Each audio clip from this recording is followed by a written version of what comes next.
I received a message from someone, and I thought it was interesting. They say, nowadays you can tell when a person is online, when it comes to the social media. So if you look at the WhatsApp, you see online 2 minutes ago. When you look at the BBM, online 5 minutes ago. When you look at, for example, the Viber, online 1 minute ago. When you look at Skype, they are online right now. When you look at the Quran, they were online last Ramadan.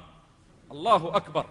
May Allah subhanahu wa ta'ala bless us. It's a reality. We have more time for our social media than we have for Allah. Yet when you die, your phone is offline, your Viber is offline, your WhatsApp is offline, your BBM is offline, your Quran will be online at that time. Why? Because your a'mal, your deeds will come with you to your grave, not your phone. May Allah subhanahu wa ta'ala bless us and open our doors and our understanding. Brothers and sisters, I have spoken quite a bit.